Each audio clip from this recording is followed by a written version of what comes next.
அது ஏன் ஐயப்பர் வேறு இடங்களில் இல்லாமல் சபரிமலையை தேர்ந்தெடுத்து அங்கே தவம் புரிகிறார்?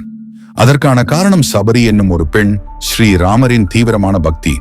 இவர் ராமரையே நினைத்து ராமருக்காகவே காத்திருந்து அவருக்காகவே மீதி இருந்த பழங்களை கொடுத்து கடைசியாக முக்தி அடைந்ததாக வால்மீகி ராமாயணத்தில் ஒரு சிறுகதை உள்ளது. சபரிமலை கட்டும்போது சபரி தாயாரின் பக்தியையும் தியாகத்தையும் கௌரவிக்கும் விதமாக இந்த மலையின் மீது ஐயன் உட்கார்ந்ததாக கருதப்படுகிறது. இவராலே இந்த மலைக்கு சபரிமலை என்று பெயர் வந்தது. அது மட்டுமில்லாமல் மகிழ்ச்சியை வதம் செய்த பிறகு ஐயப்பனின் மீது காதல் கொண்ட மாளிகை பொறுத்த அம்மனின் தியாகமும் காரணம். சபரிமலைக்கு கன்னிசுவாமிகள் எந்த வருடத்தில் வரமாட்டார்கள் என்றால், அப்போது உன்னை திருமணம் செய்து கொள்வேன் என்று ஐயப்பன் வாக்களை திருப்பான். அதை அவள் ஏற்றுக்கொண்டிருப்பான்.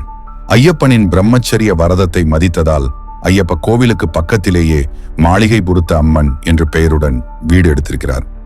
இந்தியாவில் பல சக்தி வாய்ந்த வித்தியாசமான ஆசிரிய மூட்டும் ஆலயங்களும் கோவில்களும் இருந்தாலும் கலியுக வரதனாக வீற்றிருக்கும் அயனின் சபரிமலை தனி சிறப்பு பெற்றது. சுவாமியே சரணம் ஐயப்பா. இதே போன்ற மேலும் பல கதைகளை கேட்க RS Kids Wonder Learning சேனலை சப்ஸ்கிரைப் செய்யுங்கள்.